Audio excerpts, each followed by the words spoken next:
ইরানকে ঘিরে নিজের গলাবাজির কারণে কয়েক দিক দিয়ে ডোনাল্ড ট্রাম্প এত পরিমাণ চাপে আছে যে এখন তার সিচুয়েশন ইজ লাইক ছাইরা দেমা কাইন্দাবাচি। হোক সেটা আয়াতুল্লাহ খামেনির IRGCর কাছে ক্ষমতা স্থানান্তর, রাশিয়া চায়নার ইউনিটি হওয়া এবং তাদের চাওয়া ইউএসএ যাতে ঢুকে যায় এই যুদ্ধে, নর্থ কোরিয়ার মিসাইল নিক্ষেপ অ্যান্ড ইরানের 5.1 মাত্রার ভূমিকম্প, যেটাকে এখন অনেকেই মনে করছে নিউক্লিয়ার টেস্টের আভাস। আপনাকে এখন সবগুলো সিচুয়েশন ডিটেইলসে ব্যাখ্যা করলেই বুঝবেন ডোনাল্ড ট্রাম্প কতটা ভয়ে এখন পিছিয়ে গিয়েছে। দেখেন, ডোনাল্ড ট্রাম্প কয়েকদিন ধরেই এমন ভাব দেখাচ্ছিল যেন ইরানের সুপ্রিম লিডারকে সে যখন তখন চাইলেই শেষ করে দিয়ে ইরানকে একদম খেয়ে ফেলতে পারবে। কিন্তু তার এমন গলাবাজির পরও ইরান তো থামলই না, উল্টো ইসরায়েলের উপর তাদের ঝাঁপিয়ে পড়ার মাত্রা আরো বাড়িয়ে দিল। আরেকদিকে নর্থ কোরিয়াও 1 ডজনের মতো মিসাইল এই তো গতকালই নিক্ষেপ করেছে। যদিও তারা মাঝে মধ্যেই টেস্টের কারণে এমনভাবে মিসাইল নিক্ষেপ করে, কিন্তু নর্থ কোরিয়া যেখানে পুরোপুরি ইসরায়েলের বিপক্ষে স্টেটমেন্ট দিয়েছে, নর্থ কোরিয়া কিন্তু বরাবরই ইরানকে মিসাইল টেকনোলজিতে হেল্প করেও আসছে। সো এমন একটা সময় নর্থ কোরিয়ার এইভাবে টেস্টিং একটা সিগন্যাল হতে পারে যে ইরানের পাশে তারা আছে, ভয়ের কিছু নাই। মোরওভার, রাশিয়া অ্যান্ড চায়না একযোগে ইরানের উপর ইসরায়েলের আক্রমণের নিন্দা জানাচ্ছে। শুধু তাই নয়, রাশিয়া এবং চায়নার কিছু হাবভাব দেখে অনেক এক্সপার্টসদের মনে হচ্ছে রাশিয়া এবং চায়না সামহাও খুব করে যাচ্ছে ইউএসএ জাস্ট একবার ডিরেক্টলি ঢুকে যাক ইরান ইসরায়েলের মাঝে, তারপর ইউএসএ কে পুরা চিপায় ফেলে দেব।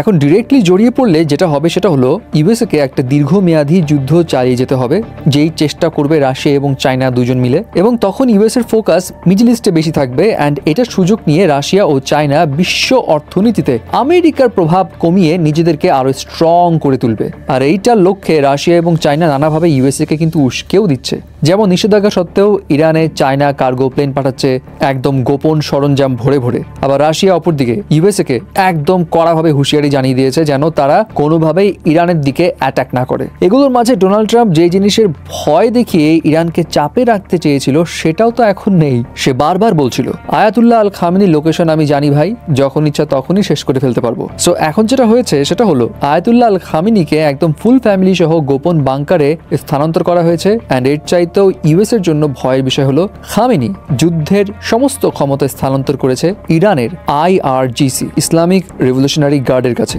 যারা ইরানের সাধারণ কোনো সেনাবাহিনী নয়, একদম এলিট ফোর্স। অ্যান্ড এরা অ্যাটাক করার আগে 7-5 কিন্তু ভাবেও না। তাদের যে আক্রমণের নীতি প্লাস মধ্যপ্রাচ্য জুড়ে তাদের যে নেটওয়ার্ক বিস্তৃত রয়েছে, এইটার ফলে ডোনাল্ড ট্রাম্পের একটা ভুল স্টেপের মধ্য দিয়ে মধ্যপ্রাচ্যে অবস্থানরত 40,000 মার্কিন সেনাবাহিনী কিন্তু ঝুঁকিতে পড়ে যেতে পারে, তাও আবার জীবন ঝুঁকিতে।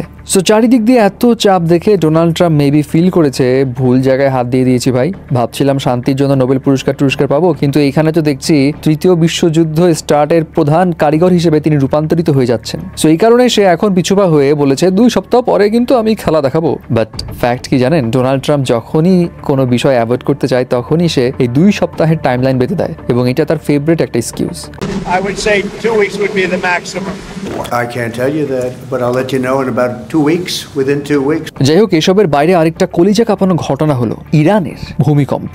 গতকাল ইরানের সেমনানে 5.1 মাত্রার ভূমিকম্প হয়, যে ভূমিকম্পের পরপরই অনেকেই বলছে এটা ন্যাচারাল কোনো রিজন নয়, হতে পারে ইরান গোপনে নিউক্লিয়ার টেস্ট করেছে যার ফলে এই ভূমিকম্পের সৃষ্টি। বিকজ 2017 সালে উত্তর কোরিয়া যখন নিউক্লিয়ার টেস্ট চালায় তখনও 6.3 মাত্রার ভূমিকম্প রেকর্ড করা হয়, এবং এমন ভূমিকম্প হয় সাধারণত নিউক্লিয়ার টেস্টের ক্ষেত্রে। আর তার উপর যে অঞ্চলে ভূমিকম্পটা হয়েছে সেটা ইরানের মিসাইল এবং স্যাটেলাইট যান উৎক্ষেপণের একটা জায়গা। সো সবকিছু মিলিয়ে 2 4 মিলাচ্ছে অনেকেই, এবং বিষয়টা হলো ইউএস এর আসলেই ভয়ে পিছিয়ে যাওয়া এখন জায়েজ হয়ে গেছে।